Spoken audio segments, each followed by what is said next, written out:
Morning. ಏನಪ್ಪ ಇದು?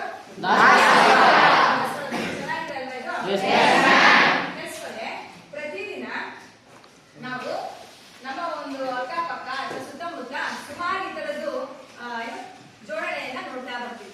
ನದಿ ನೋಡ್ತಿರಲ್ವಪ್ಪ? ನದಿಗರಿಯನ್ನ ಫುಲ್ ಅದು ಗರಿಯನ್ನ ಬಿಡಿಸ್ಕೊಂಡು ಡ್ಯಾನ್ಸ್ ಮಾಡೋಕೆ ತುಂಬಾ ಚೆನ್ನಾಗಿ ಕಾಣಿಸ್ತಾ ಇದೆ. ಆ ನದಿಗರಿನಲ್ಲಿ ಇದು ಬಣ್ಣ ಬಣ್ಣದ ಕಲಸು ಫುಲ್ ಫ್ರೀ ಆಗಿದ್ದಾಗ ಅದು ಕೂಡ ಒಂದು ಅರೇಂಜ್ಮೆಂಟ್. ಹಾಗಾಗಿ ಅದು ನಮಗೆ ಕಣ್ಣಿಗೆ ತುಂಬಾನೇ ಚೆನ್ನಾಗಿ ಕಾಣ್ತಾ ಇರುತ್ತೆ. ಈ ಫ್ಲವರ್ ಕೂಡ ಅಷ್ಟೇ, ಈ ದಳಗಳು ಇದಾವಲ್ಲ, ಈ ದಳಗಳು ಕೂಡ ಒಂದರಿಂದ ನಾವು ಜೋಡಿಸ್ಕೊಂಡು ಹೋದ್ರೆ ಅದಷ್ಟು ಸುಂದರವಾಗದು ಕಾಣ್ತಾ ಇರಲಿಲ್ಲ. ಆದ್ರೆ ಇದು ಒಂದು ಒಳಗೆ ಒಂದು ಅದು ಓವರ್ಲ್ಯಾಪ್ ಆಗಿ ಈ ರೀತಿ ಸುಂದರವಾಗಿ ನಮ್ಮ ಕಣ್ಣಿಗೆ ಕಾಣಿಸ್ತಾ ಇದೆ.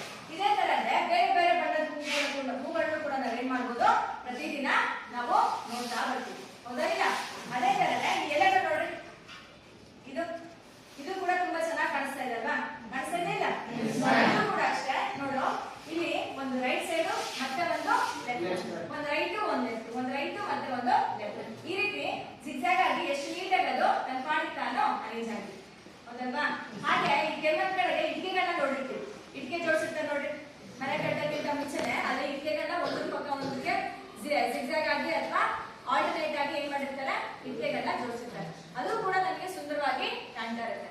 ಇನ್ನು ಕೆಲವೊಂದ್ ಕಡೆ ಅರೇಂಜ್ಮೆಂಟ್ಸ್ ಏನಪ್ಪಾ ಅಂತಂದ್ರೆ, ನಾವಿಲ್ಲಿ ನಾವು ಫ್ಲವರ್ಸ್ ಆಗಿರ್ಬೋದು ಅಥವಾ ಇದು ಏಣಿ ನೋಡಿದಿರಲ್ವಾ, ಏಣಿಗಳನ್ನ ಕಂಬಿಗಳನ್ನ ಕೂಡ ನಾವೇನ್ ಮಾಡಿರ್ತಾರೆ, ಜೋಡಿಸಿರ್ತಾರೆ. ಇನ್ನು ಒಂದು ಸೂಪರ್ ಮಿನಿಟ್ ಅಂತ ಒಂದು ಟಿವಿ ಶೋ ಬರ್ತೀವಿ, ಸೂಪರ್ ಮಿನಿಟ್ ಅಂತ ಹೋಗ್ತಾರೆ. ಅದರಲ್ಲಿ ಆ ಕಪ್ಗಳನ್ನ ಜೋಡಿಸತಕ್ಕಂಥ ಹೇಗಿರ್ತಾ ಇತ್ತು, ಯಾರು ಬೇಗ 1 ನಿಮಿಷದಲ್ಲಿ ಕೊಟ್ಟಿರ್ತಕ್ಕಂಥ ಒಂದು 50 ಕಪ್ಗಳನ್ನ ಜೋಡಿಸ್ತಾರೆ. ಹೆಂಗೆ ಒಂದು ಕೆಳಗಡೆ ಒಂದು 10, ಆಮೇಲೆ ಮತ್ತೆ ಒಂದೊಂದ್ ಕಡಿಮೆ ಮಾಡ್ಕೊಂತ ಯಾರು ಬೇಗ ಜೋಡಿಸ್ತಾರೋ ಅವರಿಗೆ ಏನೋ ಬಹುಮಾನವನ್ನ ಕೊಡ್ತಿದ್ವಿ. ಅದು ಕೂಡ ಒಂದು ಗೇಮ್ ಅಲ್ಲಿ, ಅದು ಕೂಡ ಒಂದು ಜೋಡಣೆ. ನಿಮ್ಮ ಮನೇಲಿ ರಂಗೋಲಿ ಬರ್ತೀರಲ್ವಾ, ರಂಗೋಲಿ ಬರಬೇಕಾದ್ರೆ ಚುಕ್ಕಿಗಳನ್ನ ಹೇಗಿರ್ತಾ ಹೋಗ್ತೀರಿ, 5ರಿಂದ 1 ಅಂತ ಹೇಗ್ ಬರ್ತೀರಿ, ಜಿಗ್ಜಾಗ್ 1 2 3 4 5, ಅದಾದ್ಮೇಲೆ ಮತ್ತೆ ಮಧ್ಯದಲ್ಲಿ ಬರಿತಾ ಹೋಗ್ತೀವಿ. ಹೌದಾ? ಈ ರೀತಿ ನಾವು ದಾಟ್ತಾ ಇಟ್ಬಿಟ್ಟು ರಂಗೋಲಿಗಳನ್ನು ಕೂಡ ಹಾಕ್ಬೋದು, ಕೂಡ ಒಂದು ಜೋಡಣೆ ಆಗಿರುತ್ತೆ.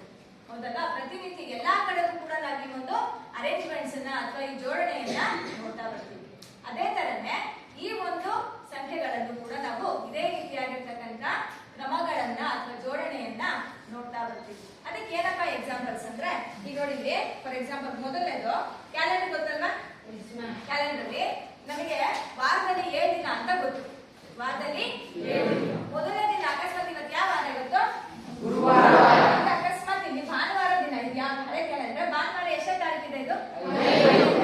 ಸೊ ನೆಕ್ಸ್ಟ್ ಭಾನುವಾರ ಯಾವ ಡೇಟ್ ಬರುತ್ತೆ ಅಂತ ನಾವು ಕಂಡುಹಿಡಿಯಬಹುದಲ್ವಾ? ಹೇಗೆ? ನೆಕ್ಸ್ಟ್ ಡೇಗೆ ನಮಗೆ 5 ಅಂದ್ರೆ 7 ನಾವೇನ್ ಮಾಡ್ತಾ ಹೋಗ್ತೀವಿ. ಸೊ ಮುಂದಿನ ಭಾನುವಾರ 12ನೇ ತಾರೀಕು ಆದ್ರೆ ಅದು ಮುಂದಿನ ಭಾನುವಾರ ಎಷ್ಟನೇ ತಾರೀಕು? ಈಸಿಯಾಗಿ ಹೇಳ್ಬೋದಲ್ವಾ? ಸೊ ಈಗ ಇಲ್ಲಿ ಬುಧವಾರ 1ನೇ ತಾರೀಕು ಇದೆ, ಅದು ಮುಂದಿನ ಬುಧವಾರ ಎಷ್ಟನೇ ತಾರೀಕು? ಇದು ಕೂಡ ನಾವೇನ್ ಮಾಡಿದ್ವಿ, ನಂಬರ್ಸ್ ಅನ್ನ ಜೋಡಿಸ್ಕೊಂತ ಬಂದಿದ್ವಿ. ಇದು ಕೂಡ ಒಂದು ಯಾವುದೋ ಒಂದು ನಿಯಮಕ್ಕೆ ಅನುಗುಣವಾಗಿ, ಯಾವುದೋ ಒಂದು ರೂಲಿಗೆ ಅನುಗುಣವಾಗಿ ನಂಬರ್ಗಳು ಏನಾಗಿದ್ದಾರೆ, ಜೋಡಣೆ ಆಗಿದ್ದಾರೆ. ಹಾಗೆ ನಾವು ಗಡಿಯಾರ ನೋಡಿದ್ದೀರಲ್ವಾ? ಗಡಿಯಾರದಲ್ಲಿ ಶೇಪ್ಸ್ ಯಾವ್ದು ಬೇಕಾದ್ರೂ ಇರ್ಬೋದು, ಸರ್ಕಲ್, ಸ್ಕ್ವೇರ್, ಓವಲ್, ಹೌದಾ? ಫ್ಲವರ್ಸ್ ತರ ಗಡಿಯಾರ ಸುಮಾರಿದ್ದಾವೆ. ಆದ್ರೆ ಡಯಲ್ ಇರ್ತಕ್ಕಂಥ ನಂಬರ್ಗಳು ಮಾತ್ರ ಅವುಗಳು ಒಂದೇ ರೀತಿಯಾಗಿರ್ತಕ್ಕಂಥ ಅಳತೆಯನ್ನ ಹೊಂದುತ್ತವೆ. ಇದು ವಾಚ್ ಅಲ್ಲಿ ಇರ್ತಕ್ಕಂಥ ಸ್ಕ್ವೇರ್ ಶೇಪ್ ಇದ್ರೂ ಕೂಡ ಒಳಗಡೆ ಇರ್ತಕ್ಕಂಥ ಒಂದು ನಂಬರ್ ಎಷ್ಟು ನಂಬರ್ಸ್ ಇರ್ತವೆ ಗಡಿಯಾರದಲ್ಲಿ? ಇದೆ ನೋಡಿ, 12 ನಂಬರ್ ಅಲ್ಲಿ ಕೂಡ 12ರಿಂದ 1 ಮತ್ತೆ 1ರಿಂದ 2 ಈ ರೀತಿ ಒಂದ್ ನಂಬರ್ಗೂ ಇನ್ನೊಂದು ನಂಬರ್ಗೂ ಈ ಸರ್ಕಲ್ ಅಂದ್ರೆ ಎಷ್ಟು ಡಿಗ್ರಿ ಅಪ್ಪ? ಈಗ ಇದಕ್ಕೆ ಈ 12ಕ್ಕೂ ಮತ್ತೆ 6ಕ್ಕೂ ಎಷ್ಟು ಡಿಗ್ರಿ ಆದಂಗಾಯ್ತು? 180. ಹಾಗಿದ್ಮೇಲೆ ಒಂದೊಂದು ನಂಬರ್ಗೂ ಎಷ್ಟು ಡಿಗ್ರಿ ಬರುತ್ತೆ? ಎಷ್ಟು ಬರುತ್ತೆ ನಮ್ಗೆ? ಎಷ್ಟು ಬರುತ್ತೆ? 6 ಎಷ್ಟು ಬರುತ್ತೆ? 30 ಡಿಗ್ರಿ ಬರುತ್ತೆ. ಈಗ ನಮಗೆ ಈಗ ಗಂಟೆ ಮುಳ್ಳು ಅಥವಾ ಈಗ ನಿಮಿಷದ ಮುಳ್ಳು ಇದೆಲ್ಲ, ಇದು ಒಂದು 30 ಡಿಗ್ರಿ ಕರೆಕ್ಟಾ? ಹಾಗೆ ಮತ್ತೆ ಇವರಿಬ್ರು ನಡುವೆ ಇರ್ತಕ್ಕಂಥದ್ದು ಕೂಡ 30 ಡಿಗ್ರಿ. ನೆಕ್ಸ್ಟ್ ಇವರಿಬ್ರು ನಡುವೆ ಇರ್ತಕ್ಕಂಥದ್ದು 30 ಡಿಗ್ರಿ. ಟೋಟಲ್ ಆಗಿ ಈ 3 ಗಂಟೆ ಅಂತ ತೋರಿಸೋದ್ರಲ್ಲಿ ನಮಗೆ 90 ಡಿಗ್ರಿ ಬಂದ್ಬಿಡುತ್ತೆ. ಹೌದಾ? ಈ ರೀತಿ ಇದು ಕೂಡ ಒಂದು ಅರೇಂಜ್ಮೆಂಟ್. ಕಾಣಿಸ್ತಾ ಇದೆಯಾ? ಅಂದ್ರೆ ನೀವು ಆ ವಾಚು ಅಥವಾ ಯಾವ್ದಾದ್ರು ಒಂದು ವಾಲ್ ಕ್ಲಾಕ್ ಏನಾದ್ರೂ ಆಗಿರ್ಬೋದು, ಶೇಪ್ ಏನೇ ಆಗಿದ್ರು ಕೂಡ ಈ ನಂಬರ್ಗಳ ಮಧ್ಯೆ ಇರ್ತಕ್ಕಂಥ ಒಂದು ಮೆಜರ್ಮೆಂಟ್ ಏನಾಗಿದೆ, ಅಲ್ಲಿ ಅಳತೆ ಇದೆಯಲ್ಲ, ಅದು ಸೇಮ್ ಇರುತ್ತೆ, 33 ಡಿಗ್ರಿಗೆ ಇರುತ್ತೆ. ಅರ್ಥ ಆಯ್ತಾ? ಸೊ ಇದೇ ರೀತಿ ನಾವೇನ್ ಮಾಡ್ತೀವಿ, ಸಂಖ್ಯೆಗಳನ್ನ ಒಂದು ನಿರ್ದಿಷ್ಟ ಕ್ರಮಗಳಲ್ಲಿ ಜೋಡಿಸ್ತಾ ಬರ್ತೀವಿ. ಇನ್ನೂ ಒಂದು ಎಕ್ಸಾಂಪಲ್ ಏನಪ್ಪಾ ಅಂದ್ರೆ ಇಲ್ಲೇ ಒಂದು ಶೀಟ್ ಇದೆ, ನೀವೇ ಹೇಳ್ಬೇಕು. ಫಸ್ಟ್ ನಂಬರ್ ಕಾಣಿಸ್ತಾ ಇದೆ ಎಲ್ರಿಗೂ?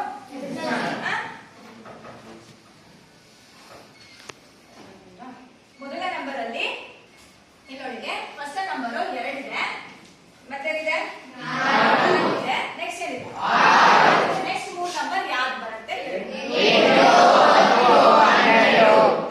ಯಾರು ಬರ್ತೀರಿ ಬೋರ್ಡ್ ಮೇಲೆ? ಯಾರು ಬರ್ಬೇಕು? ಹೇಗ್ ಬರ್ಬೇಕು? ಬರ್ಬೇಕಾ?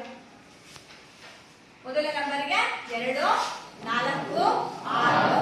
ನೆಕ್ಸ್ಟ್ 3 ನಂಬರ್ನ ಬರೀಬಹುದು. ನಾನು ಏನ್ ಮಾಡ್ತೀನಿ, ನೀವು 2 ಸೇರಿಸಿ 4 ಬಂತು, 4 ಸೇರಿಸಿ 6 ಬಂತು, ಮತ್ತೆ ನೆಕ್ಸ್ಟ್ 3 ನಂಬರ್ ಏನು ಎಷ್ಟು ಬೇಕಾದ್ರೂ ನಂಬರ್ಗಳನ್ನ ಬರೀಬಹುದು. ಇದು ಮೊದಲನೇ ಎಕ್ಸಾಂಪಲ್. ನೆಕ್ಸ್ಟ್ ಎರಡನೇ ಎಕ್ಸಾಂಪಲ್ ಅಲ್ಲಿ ಏನಿದೆ, ಅಲ್ಲಿ 4, 9, 16. ನಾನು ಹೇಳ್ತೀನಿ, ಅವ್ರು ಹೇಳ್ಬೇಕು. ಕೈ ಎತ್ತಿದ್ರೆ ಅವ್ರು ಮಾತ್ರ ಹೇಳಿ. ಸೊ ನೆಕ್ಸ್ಟ್ 3 ನಂಬರ್ನ ಹೇಳ್ಬೇಕಪ್ಪ. First example 4, 9, 16. First example 2, 4, 6. 2, 4, 6. Next number ಯಾವ್ಯಾವು?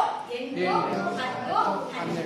ಎರಡನೇ ಎಕ್ಸಾಂಪಲ್ ಅಲ್ಲಿ 4 ಇದೆ, 9 ಇದೆ, 16 ಇದೆ. ನೆಕ್ಸ್ಟ್ ನಂಬರ್ ಯಾವ್ದಿರಬಹುದು? ಯಾವ್ದು ಬರುತ್ತೆ? ಯಾವ್ದು ಬರುತ್ತೆ? 25. ಆಮೇಲೆ 36. ಆಮೇಲೆ 49. ಸೊ ಇದು ಸೆಕೆಂಡ್ ಎಕ್ಸಾಂಪಲ್. ಮೂರನೇ ಎಕ್ಸಾಂಪಲ್ ಅಲ್ಲಿ 100 ಇದೆ, 80 ಆಗಿದೆ, 60 ಇದೆ,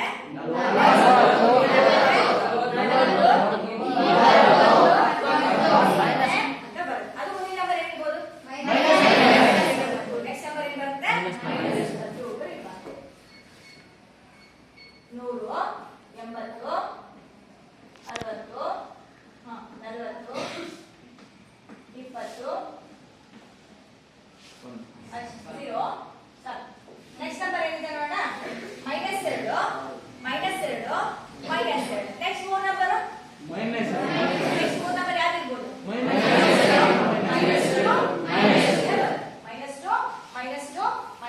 ನೆಕ್ಸ್ಟ್ ಎಕ್ಸಾಂಪಲ್ 1, 8, 27. ಅಲ್ಲಿ ಹೇಗೆ ಅವು ಅರೇಂಜ್ ಆಗಿದೆ ಅಂತ ಸ್ವಲ್ಪ ಯೋಚನೆ ಮಾಡಿ ಆಮೇಲೆ ಹೇಗೆ ಒಂದರ ಕಲ 1, 2ರ ಕಲ 8, 3ರ ಕಲ 27, 4ರ ಕಲ ಎಷ್ಟು ಬರುತ್ತೆ? 1, 8, 27, 64. ಆಮೇಲೆ ನೆಕ್ಸ್ಟ್ 5, 25, 25. ನೆಕ್ಸ್ಟ್ ನಂಬರ್ ನೋಡಿ 7, 2, 3, 5.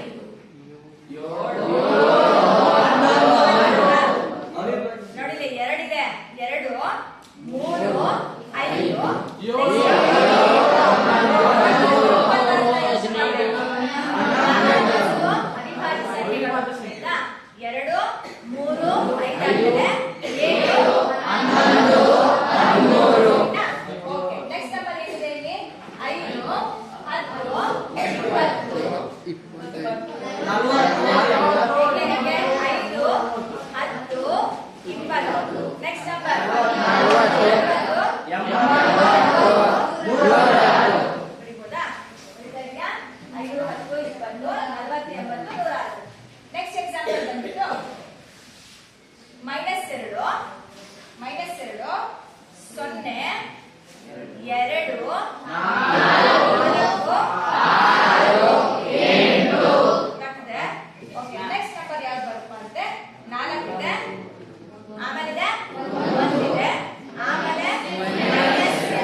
ಆಮೇಲೆ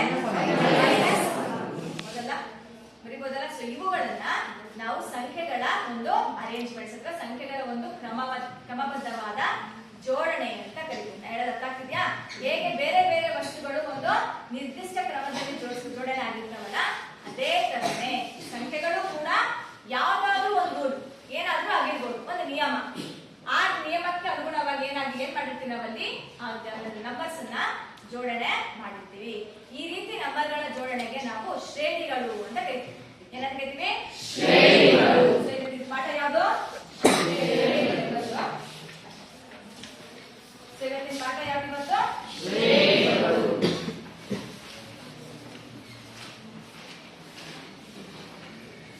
ಶ್ರೇಣಿಗಳು ಅಂದ್ರೆ ಏನ್ ಹೇಳ್ತೀವಿ ಡೆಫಿನೇಷನ್? ಈಗ ಶ್ರೇಣಿಗಳ ಬಗ್ಗೆ ಏನು ಶ್ರೇಣಿಗಳು ಅಂತ ಹೇಳ್ಬೋದಲ್ಲ? ಏನಿರ್ಬೋದು? ಯಾರ ಜೋಡಣೆ ಇಲ್ಲಿ?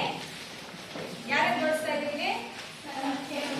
ಯಾವ ಅಂದ್ರೆ ಯಾವುದೇ ಸಂಖ್ಯೆಗಳನ್ನ ಒಂದು ನಿರ್ದಿಷ್ಟ ಕ್ರಮದಲ್ಲಿ ಜೋಡಿಸಿದಾಗ ಅಲ್ಲಿ ಸಿಕ್ಕಂತಹ ಒಂದು ಸಂಖ್ಯೆಗಳ ಪಟ್ಟಿಯನ್ನ ನಾವು ಶ್ರೇಣಿಗಳು ಅಂತ ಕರೀತೀವಿ. ಆಯ್ತಾ? ಸಂಖ್ಯೆಗಳ ಒಂದು ಕ್ರಮಬದ್ಧವಾದ ಜೋಡಣೆಯೇ ಶ್ರೇಣಿ. ಅರ್ಥ ಆಗ್ತಿದೆ ಈಗ? ಅರ್ಥ ಆಗ್ತಾ ಇಲ್ಲ? ಹಾಗಿದ್ಮೇಲೆ ಈ ಶ್ರೇಣಿಗಳನ್ನ ನಾವು ಪ್ರತಿನಿತ್ಯ ಎಲ್ಲೆಲ್ಲಿ ಬಳಕೆ ಮಾಡ್ಕೊತೀವಿ ಅಂತ ನಾವು ಆಮೇಲೆ ಹೇಳ್ತೀನಿ. ಈ ಶ್ರೇಣಿಗಳಲ್ಲಿ 3 ವಿಧಾನ ಇದೆ. ಎಷ್ಟು ವಿಧಾನ? 3 ವಿಧಾನ. ಮೊದಲನೇದು ಸಮಾಂತರ ಶ್ರೇಣಿ. ಮೊದಲನೇದು ಯಾವುದು? ಸಮಾಂತರ ಶ್ರೇಣಿ. ಸಮಾಂತರ ಶ್ರೇಣಿಯನ್ನ ಅರಿಥಮೆಟಿಕ್ ಪ್ರೋಗ್ರೆಷನ್ ಅಂತ ಕೂಡ ಕರೀತೀವಿ. ಸಮಾಂತರ ಶ್ರೇಣಿ. ಅದಾದ್ಮೇಲೆ ಹರಾತ್ಮಕ ಶ್ರೇಣಿ ಅಂತ ಬರುತ್ತೆ. ಹರಾತ್ಮಕ ಶ್ರೇಣಿ. ನೆಕ್ಸ್ಟ್ ಮತ್ತೆ ಗುಣೋತ್ತರ ಶ್ರೇಣಿ. ನೆಕ್ಸ್ಟ್ ಬರೋದು ಗುಣೋತ್ತರ ಶ್ರೇಣಿ. ಸೊ ಶ್ರೇಣಿ ಅಂದ್ರೆ ಒಟ್ಟು ನಂಬರ್ಸ್ ಅನ್ನ ಒಂದು ವಿಧದಲ್ಲಿ ಜೋಡಿಸ್ತಾ ಬರೋದನ್ನ ನಾವು ಶ್ರೇಣಿ ಅಂತೀವಿ. ಅದರಲ್ಲಿ ಯಾವ್ಯಾವ ವಿಧಗಳಿದಾವೆ? ಸಮಾಂತರ ಶ್ರೇಣಿ ಒಂದು, ಹರಾತ್ಮಕ ಒಂದು, ಮತ್ತೆ ಶ್ರೇಣಿ. ಇದನ್ನ ಅರಿಥಮೆಟಿಕ್ ಪ್ರೋಗ್ರೆಷನ್ ಅಥವಾ ಎಪಿ ಅಂತ ಕೂಡ ಕರೀತಾರೆ. ಅರಿಥಮೆಟಿಕ್ ಪ್ರೋಗ್ರೆಷನ್ ಅಂತ ಕರೀತಾರೆ. ಇದನ್ನ ಹಾರ್ಮೋನಿಕ್ ಪ್ರೋಗ್ರೆಷನ್ ಅಥವಾ ಎಚ್ಪಿ ಅಂತ ಕರೀತಾರೆ. ಇದನ್ನ ಜಾಮೆಟ್ರಿಕ್ ಪ್ರೋಗ್ರೆಷನ್ ಜಿಪಿ ಅಂತ ಕೂಡ ಕರೀತಾರೆ. ಎಷ್ಟು ವಿಧಾನ ಇದಾವೆ? 3 ವಿಧಾನ. ಯಾವ್ಯಾವುದು? ಸಮಾಂತರ ಶ್ರೇಣಿ, ಹರಾತ್ಮಕ ಶ್ರೇಣಿ, ಗುಣೋತ್ತರ ಶ್ರೇಣಿ. ಇವಾಗ ನಾವು ಈ ಒಂದು ತರಗತಿಯಲ್ಲಿ 10ನೇ ಕ್ಲಾಸಲ್ಲಿ ನಮಗೆ ಬರೀ ಸಮಾಂತರ ಶ್ರೇಣಿ ಅರಿಥಮೆಟಿಕ್ ಪ್ರೋಗ್ರೆಷನ್ ಮಾತ್ರ ನಾವು ಈ ಒಂದು ತರಗತಿಯಲ್ಲಿ ನಾವೇನ್ ಮಾಡ್ತಾ ಇದೀವಿ? ಕಲಿತಾ ಇದೀವಿ. ಸೊ ಈಗ ಇಷ್ಟೋ ತನಕ ನಾವು ಇಷ್ಟು ನಂಬರ್ಸ್ ಗಳ ಪಟ್ಟಿಗಳನ್ನ ಬರ್ದಿದ್ದ ಇಷ್ಟು ಗುಂಪುಗಳ ಬರ್ದಿದ್ದೀವಲ್ವಾ? ಈ ಸಮಾಂತರ ಶ್ರೇಣಿ ಅಂದ್ರೆ ಆ ಸಮಾಂತರ ವರ್ಡ್ ಅಲ್ಲೇ ಸಿಗುತ್ತೆ. ಸಮವಾಗಿರ್ತಕ್ಕಂತಹ ಅಂತರ ಅಂತ ಅರ್ಥ. ಸಮ, ಅಂತರ, ಸಮಾಂತರ. ಅಂತರ ಅಂದ್ರೆ ಒಂದೊಂದು ನಂಬರ್ಗೂ ಮತ್ತೊಂದು ನಂಬರ್ಗೂ. ಮೊದಲನೇ ನಂಬರ್ ಅಂತೀವಿ, ಎರಡನೇ ನಂಬರ್ ಅಂತೀವಿ, ಮೂರನೇ ನಂಬರು, ನಾಲ್ಕನೇ ನಂಬರು. ಈ ರೀತಿ ಇರ್ತಕ್ಕಂಥ ನಂಬರ್ಸ್ ಅಲ್ಲಿ ಒಂದನೇ ನಂಬರ್ಗೂ ಎರಡನೇ ನಂಬರ್ ಇರ್ತಕ್ಕಂತಹ ಒಂದು ಅಂತರ, ಎರಡನೇ ನಂಬರ್ ಮೂರನೇ ನಂಬರ್ ಇರ್ತಕ್ಕಂಥ ಅಂತರವನ್ನ ಆಧಾರವಾಗಿ ಇಟ್ಕೊಂಡು ನಾವೇ ಸಮಾಂತರ ಶ್ರೇಣಿಯನ್ನ ಏನ್ ಮಾಡ್ತಾ ಇದೀವಿ? ಬರೀತಾ ಇದೀವಿ. ಸೊ ಇದರಲ್ಲಿ ಫಸ್ಟ್ ಡಿಫ್ರೆನ್ಸ್ ಅನ್ನ ಬರೀತಾ ಹೋಗೋಣ. ನೋಡ್ರಿ, ಇಲ್ಲಿ 4 ಮತ್ತೆ 2 ಇದೆ ಅಲ್ವಾ? ಎರಡನೇ ನಂಬರ್ ಯಾವುದು? 4. ಮೊದಲನೇ ನಂಬರ್ ಯಾವುದು? 2. ಸೊ 4ರಲ್ಲಿ 2 ಕಳೆದ್ರೆ ಎಷ್ಟಪ್ಪ? 2. 6ರಲ್ಲಿ 4 ಕಳೆದ್ರೆ 2. 8ರಲ್ಲಿ 6, 2. 10ರಲ್ಲಿ 8, 2. 12ರಲ್ಲಿ 10, 2. ಕ್ಲಿಯರಾ? ಮೊದಲನೇ ಎಕ್ಸಾಂಪಲ್ ಅಲ್ಲಿ 2, 4, 6, 8ರಲ್ಲಿ ಆ ಅಂತರಗಳು ಏನಾಗಿದ್ದಾವೆ? ಸಮ. ನೆಕ್ಸ್ಟ್ ಬರೋಣ. 9ರಲ್ಲಿ 4, 5. 9ರಲ್ಲಿ 4 ಹೋದ್ರೆ 5. ನೆಕ್ಸ್ಟ್ 16ರಲ್ಲಿ 9 ಹೋದ್ರೆ 7. ನೆಕ್ಸ್ಟ್ 25ರಲ್ಲಿ ಎಷ್ಟಾಯ್ತು? 9. Next number ಯಾವ್ದಿದೆ? 16, 25, 64. 64, 25 ಈ ರೀತಿ ನಾವೇನ್ ಮಾಡ್ತಾ ಹೋಗ್ತೀವಿ? 64ರಲ್ಲಿ 25 ಕಳೆದ್ರೆ ಎಷ್ಟಾಗುತ್ತೆ? 34. ಆಯ್ತಾ? ಇದು ಒಂದು. ನೆಕ್ಸ್ಟ್ ಬರೋದು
ಇದೆಯಾ? 0 ಹೋದ್ರೆ 2, 4ರಲ್ಲಿ ಎತ್ತ 2 ಹೋದ್ರೆ 2, ಅಲ್ಲಿಗೆ 2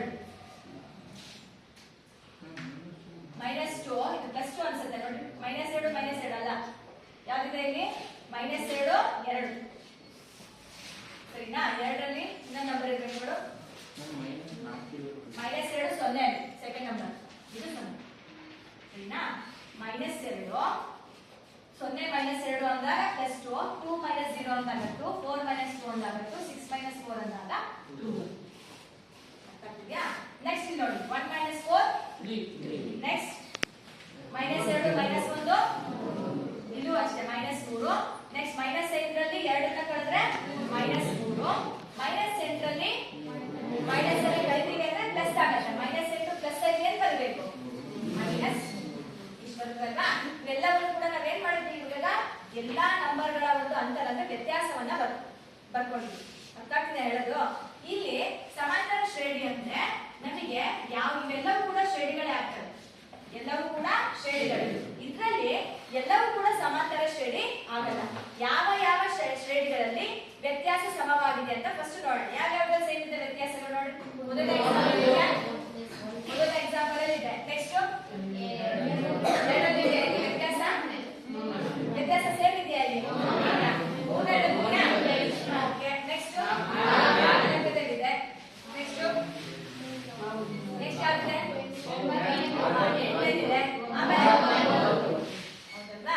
ಇಲ್ಲಿ ನೋಡಿ 2ನೇ ನಂಬರ್ ಇಂದ ಮೊದಲನೇ ನಂಬರು, 3ನೇ ನಂಬರ್ ಇಂದ 2ನೇ ನಂಬರು, 4ನೇ ನಂಬರ್ ಇಂದ 3ನೇ ನಂಬರ್ ಕಳೆದಾಗ ಬರ್ತಕ್ಕಂಥ ವ್ಯತ್ಯಾಸಗಳು ಸಮವಾಗಿದ್ದಾಗ ಅಂತಹ ಶ್ರೇಣಿಯನ್ನು ನಾವೇನಂತ ಕರಿತೀವಿ? ಸಮಾಂತರ ಶ್ರೇಣಿ. ಹೇಳೋದು ಅರ್ಥ ಆಗ್ತಿದ್ಯಾ? ಅರ್ಥ ಆಯ್ತಾ? ಬಟ್ ಇವೆಲ್ಲವೂ ಶ್ರೇಣಿನೇ. ಶ್ರೇಣಿ ಅಂದ ತಕ್ಷಣ ಏನೋ ಒಂದು ರೀತಿಯಾಗಿರ್ತಕ್ಕಂಥ ನಂಬರ್ಗಳ ಜೋಡಣೆ. ಅಲ್ಲಿ ಯಾವ್ದಾದ್ರು ರೂಲ್ ಬರೀಬಹುದು. ಇಲ್ಲಿ ಏನಿದೆ ರೂಲ್ ಅಂತಂದ್ರೆ ನೋಡಿ, ವರ್ಗ ಸಂಖ್ಯೆಗಳನ್ನ ಬರ್ತೀವಿ, ಇದು ಒಂದು ನಿಯಮ ಅಲ್ಲ. ನಾನು ಇದು ಬರ್ತಿದ್ದೀನಿ, ಇಲ್ಲಿ ಇವು ಘನ ಸಂಖ್ಯೆಗಳನ್ನ ಬರ್ತಿದ್ದೀವಿ. ಇಲ್ಲಿ ಏನ್ ಮಾಡಿದ್ರಪ್ಪ ಅಂದ್ರೆ ಒಂದ್ ನಂಬರ್ 5 2 10, ನೆಕ್ಸ್ಟ್ 10 2 20, 22 40, ಈ ರೀತಿ 2 2 2 ನ ಡಬಲ್ ಮಾಡ್ತಾ ಹೋಗಿದ್ವಿ. ಅದು ಕೂಡ ಒಂದು ಜೋಡಣೆನೆ. ಆದ್ರೆ ಇವೆಲ್ಲಾ ಶ್ರೇಣಿಗಳಲ್ಲಿ ಯಾವ ಯಾವ ನಂಬರ್ಗಳ ವ್ಯತ್ಯಾಸ ಅಂದ್ರೆ ಮುಂದಿನ ಪದದಿಂದ ಹಿಂದಿನ ಪದವನ್ನ ಕಳೆದಾಗ ಬರ್ತಕ್ಕಂಥ ವ್ಯತ್ಯಾಸ ಸಮವಾಗಿದ್ರೆ ಮಾತ್ರ ಅದನ್ನ ನಾವೇನಂತ ಕರಿತೀವಿ? ಸಮಾಂತರ ಶ್ರೇಣಿ ಅಂತ ಕರಿತೀವಿ. ಕ್ಲಿಯರ್ ಆಯ್ತಾ? ಅರ್ಥ ಆಯ್ತಾ? ಇದಿಷ್ಟಲ್ಲಿ ನಮಗೆ ಈ 2 ಎಕ್ಸಾಂಪಲ್ ಯಾವ್ಯಾವುದು? 1 3 4 ಹಾಗೆ 8 ಮತ್ತೆ 9, 5 ಎಕ್ಸಾಂಪಲ್ಸ್ ಮಾತ್ರ ನಮಗೆ ಸಮಾಂತರ ಶ್ರೇಣಿಯನ್ನ ಉಂಟು ಮಾಡ್ತವೆ. ಉಳಿದ ಯಾವ ಕೂಡ ಸಮಾಂತರ ಶ್ರೇಣಿಯನ್ನ ಉಂಟು ಮಾಡಲ್ಲ. ಹಾಗಿದ್ಮೇಲೆ ಈ ಸಮಾಂತರ ಶ್ರೇಣಿಯ ಡೆಫಿನೇಷನ್ ಏನಂತ ಹೇಳಬೇಕು? ಒಂದು ಸಂಖ್ಯೆ ಬರ್ಬೇಕಂದ್ರೆ ಏನ್ ಮಾಡ್ತಾ ಹೋಗ್ತೀನಿ ನೋಡಿ. ಮೊದಲನೇ ನಂಬರ್ ಇದೆ, ಮೊದಲನೇ ನಂಬರ್ ಫಸ್ಟ್ ಬರ್ಬಿಡ್ಬೇಕು. ಮೊದಲನೇ ನಂಬರ್ನ ಫಸ್ಟ್ ಬರ್ಬಿಡ್ಬೇಕು. ಬರ್ತಾ ಇದ್ರೆ ನೆಕ್ಸ್ಟ್ ನಂಬರ್ ಬರ್ಬೇಕಂದ್ರೆ ಯಾವ್ದಾದ್ರು ಒಂದು ನಂಬರ್ನ ಕೂಡ್ತಾ. ಈ 2ಕ್ಕೆ ಏನ್ ಕೂಡ್ದೆ? 4. 4ಕ್ಕೆ ಏನ್ ಕೂಡ್ದೆ? ಮತ್ತೆ 6 6ಕ್ಕೆ ಏನ್ ಕೂಡ್ದೆ? ಇಲ್ಲೂ ಅಷ್ಟೇ. ಇದೇನ್ ಬಂದಿದೆ? -7ಗೆ 0 ಕೂಡಿದ್ರೆ -7, -2ಗೆ ಮತ್ತೆ 0 ಕೂಡಿದೀನಿ ಮತ್ತೆ -2. ಅಂದ್ರೆ ಮೊದಲನೇ ಪದವನ್ನ ಹೊರತುಪಡಿಸಿ ಮುಂದಿನ ಪದ ಬರ್ಬೇಕು ಅಂದಾಗ ಒಂದು ನಿರ್ದಿಷ್ಟ ಸಂಖ್ಯೆಯನ್ನ ನಾವೇನ್ ಮಾಡ್ತಾ ಹೋಗ್ತೀವಿ? ಕೂಡ್ತಾ ಹೋಗ್ತೀವಿ. ಅವಾಗ ಬಂದಿರ್ತಕ್ಕಂಥ ಈ ಸಂಖ್ಯೆಗಳ ಪಟ್ಟಿ, ಸಂಖ್ಯೆಗಳ ಗುಂಪನ್ನ ನಾವೇನಂತ ಕರಿತೀವಪ್ಪ? ಸಮಾಂತರ ಶ್ರೇಣಿ ಅಂತ ಕರಿತೀವಿ. ಮೊದಲನೇ ಪದವನ್ನ ಹೊರತುಪಡಿಸಿ ಮುಂದಿನ ಪದವನ್ನ ಪಡೆಯಲು ಒಂದು ನಿರ್ದಿಷ್ಟ ಸಂಖ್ಯೆಯನ್ನ ಕೂಡಿದಾಗ ಬರುವ ಸಂಖ್ಯಾ ಪಟ್ಟಿಯನ್ನ ನಾವೇನಂತ ಕರಿತೀವಿ? ಸಮಾಂತರ ಶ್ರೇಣಿ ಅಂತ ಕರಿತೀವಿ. ಕ್ಲಿಯರ್ ಆಯ್ತಾ? ಅರ್ಥ ಆಯ್ತಲ್ಲ? ಅರ್ಥ ಆಗ್ತಾ ಇಲ್ಲ? ಕೂಡೋದು ಅಂತ ಹೇಳ್ಬಿಟ್ಟೆ ಸರಿ. ಇಲ್ಲಿ ಏನಿದೆ? ಇಲ್ಲಿ ಕೂಡೋದು ಅಂದ್ರೆ -20.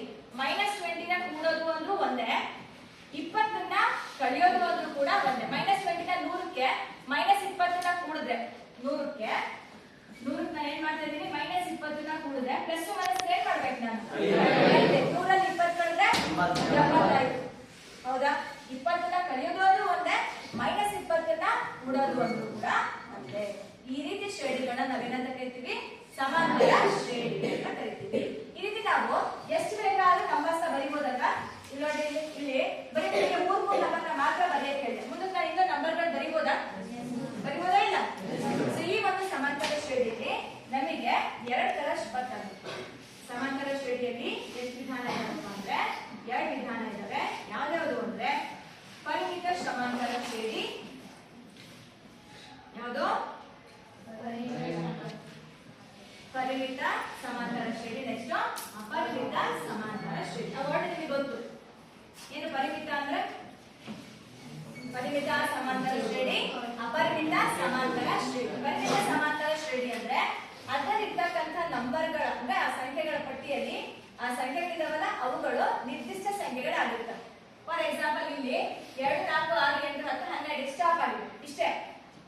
ಬರ್ದಿಲ್ಲಪ್ಪ ಅಂತ ಇಟ್ಕೊಳ್ಳಿ, ಅದು ಪರಿಮಿತಿ ಸಮಾಂತರ ಶ್ರೇಣಿ. ಇಲ್ಲಿ ಬರ್ದಿದ್ದೀನಿ ನೋಡ್ರಿ, ಇದು -2 0 2 4 6. ಇನ್ನ ಮುಂದಕ್ಕೆ ನಿಮ್ಗೆ ಎಷ್ಟು ಬೇಕಾದ್ರೂ ನಂಬರ್ಗಳನ್ನ ಏನ್ ಮಾಡ್ಬೋದು, ಬರೀತಾ ಹೋಗ್ಬೋದು. ಅದನ್ನ ಅಪರಿಮಿತ ಸಮಾಂತರ ಶ್ರೇಣಿ ಅಂತ ಕರಿತೀವಿ. ಏನಂತೀವಿ?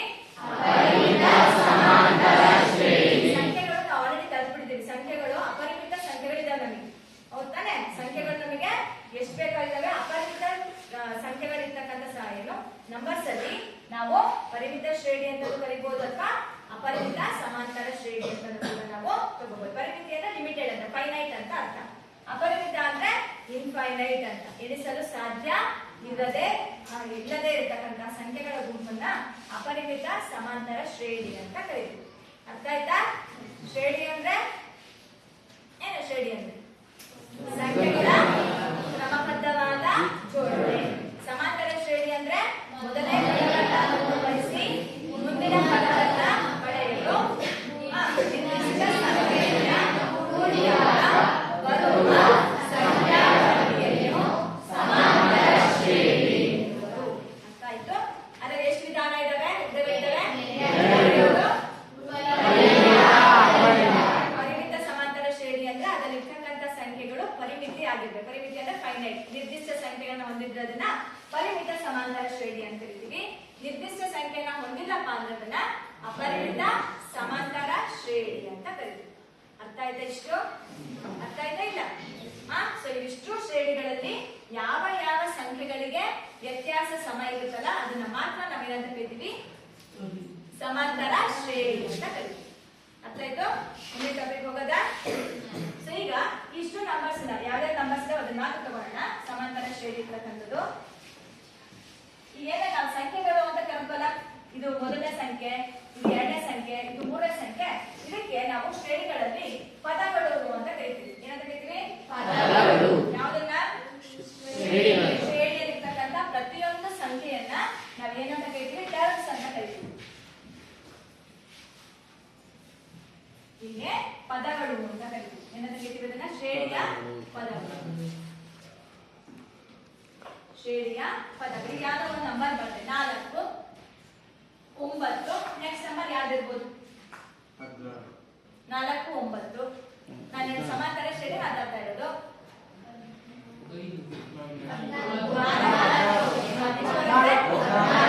ನೆಕ್ಸ್ಟ್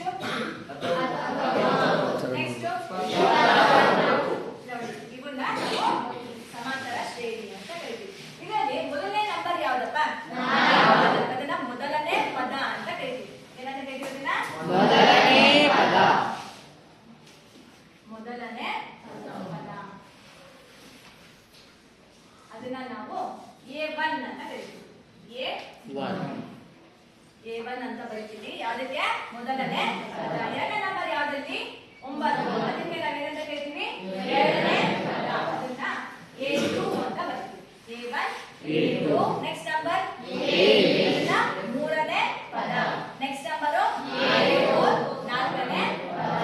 ಈಗ ನಾವು ಎಷ್ಟು ಬೇಕಾದ್ರೂ ಪದಗಳನ್ನ ಬರೀಬಹುದು. ಈಗ ಫಾರ್ ಎಕ್ಸಾಂಪಲ್ ನಿಮ್ ಕ್ಲಾಸ್ ಅಲ್ಲಿ 53 ಜನ ಇದ್ದೀರಾ ಅಂದ್ರೆ ಕೊನೆ ಯಾರು? ಕೊನೆ ನಂಬರ್ ಯಾರು? 53. ಹೌದಾ? ಈಗ ಲಿಮಿಟೆಡ್ ನಂಬರ್ ಆಫ್ ಸ್ಟೂಡೆಂಟ್ಸ್ ಇದ್ದಾರೆ ಅಂದ್ರೆ ಪರಿಮಿತಿ ಸಂಖ್ಯೆಯ ಮಕ್ಕಳು ಈ ಕ್ಲಾಸ್ ಅಲ್ಲಿ ಇದ್ದಾರೆ ಅಂತ ಅರ್ಥ. ಅಪರಿಮಿತ ಸಂಖ್ಯೆಯ ಮಕ್ಕಳಿದ್ದಾರೆ ಇಲ್ಲಿ ಇರ್ತಾರೆ, 53 ಜನ ಇರ್ತಾರೆ. ಇದೇ 53 ಜನಕ್ಕೆ ನಾವು ಪರಿಮಿತಿ ಸಂಖ್ಯೆಗಳ ಮಕ್ಕಳು ಅಂತ ಕರಿತೀವಿ. ಹಾಗೇನೆ ಈ ಶ್ರೇಣಿಯಲ್ಲಿ ಕೊನೆ ನಂಬರ್ ಯಾವ್ದು ಇಲ್ಲಪ್ಪ ಅಂತಂದ್ರೆ n ಟರ್ಮ್ಸ್ ಅಂತ ಬರೀತೀವಿ. ಎನ್ನನೇ ಪದ. ಆ n ಅನ್ನೋದು ಯಾವುದೇ ಸ್ವಾಭಾವಿಕ ಸಂಖ್ಯೆ ಆಗಿರುತ್ತೆ. ಯಾಕೆ ಸ್ವಾಭಾವಿಕ ಸಂಖ್ಯೆ ಅಂತ ಹೇಳ್ತಾ ಇದೀನಿ? ಯಾಕೆ ಒಂದು ಗ್ರೂಪ್ ಅಲ್ಲಿ ಆ n ಅನ್ನೋದು ಎಷ್ಟಾದ್ರೂ ಆಗಿರ್ಬೋದು. 10 ಒಂದು ಪರಿಮಿತಿ ಸಂಖ್ಯೆ ಗ್ರೂಪ್ ಅಲ್ಲಿ 10 ಪದ ಆಗಿರ್ಬೋದು, 20 ಪದ ಆದ್ರೂ ಆಗಿರ್ಬೋದು, 40 ಪದ ಆದ್ರೂ ಆಗಿರ್ಬೋದು, 50 ಆದ್ರೂ ಆಗಿರ್ಬೋದು, 100 ಆದ್ರೂ ಆಗಿರ್ಬೋದು. ಆ n ಅನ್ನೋದು ಯಾವ್ದಾದ್ರೂ ಒಂದು ವ್ಯಾಲ್ಯೂನ ತಗೋತಾ ಬರುತ್ತೆ. ನಾವು n ಅನ್ನ ನ್ಯಾಚುರಲ್ ನಂಬರ್ ಅಂದ್ರೆ n ಅನ್ನೋದು ನ್ಯಾಚುರಲ್ ನಂಬರ್ಗೆ ಅಂದ್ರೆ n ಅನ್ನೋದು ಸ್ವಾಭಾವಿಕ ಸಂಖ್ಯೆ ಆಗಿರ್ಬೇಕು ಅಂತ ಯಾಕೆ ಹೇಳ್ತೀವಪ್ಪ ಅಂದ್ರೆ, ಯಾಕೆ ಹೇಳ್ತೀವಿ? n ಯಾವಾಗಲೂ ಒಂದು ಸ್ವಾಭಾವಿಕ. ನೋಡಿ, ಮೊದಲನೇ ಪದನ, ಎರಡನೇ ಪದನ, ನಾಲ್ಕನೇ ಪದನ, 10ನೇ ಪದನ ನಾವು n ಅನ್ನೋದನ್ನ ಸ್ವಾಭಾವಿಕ ಸಂಖ್ಯೆ ತಗೋತೀವಿ ಅಂದ್ರೆ n ಅನ್ನೋದು 0 ಆಗಿರಲ್ಲ. n ಅನ್ನೋದು 0 ಆಗಿರಲ್ಲ, ಹಾಗೆ ನೆಗೆಟಿವ್ ಕೂಡ ಆಗಿರಲ್ಲ. ಯಾಕೆಪ್ಪ ಅಂದ್ರೆ ನಾವಿಲ್ಲಿ ಎಣಿಕೆ ಮಾಡ್ತಕ್ಕಂಥ ಸಂಖ್ಯೆಗಳು ಯಾವಾಗ ಏನಿರ್ಬೇಕು? ಸ್ವಾಭಾವಿಕವಾಗಿರ್ಬೇಕು. ಸೊ 0 ಅಂದ್ರೆ ಏನ್ ಬರ್ತೀವಿ? ಸೊನ್ನೆಯ ಪದ ಅಂತ ಕರೆಯಕ್ಕಾಗತ್ತಾ? ಇಲ್ಲ. ಸೊ ನಾವು ಸ್ಟಾರ್ಟ್ ಮಾಡೋದೇ 1 ಇಂದ. ಹಾಗಾಗಿ an ಅನ್ನೋದು nನೇ ಪದವನ್ನ ಸೂಚಿಸುತ್ತೆ. ಏನ್ ಫಾರ್ಮುಲಾ ಇದೆ? ಏನ್ ಸಿಂಬಲ್ ಇದಕ್ಕೆ? nನೇ ಪದ.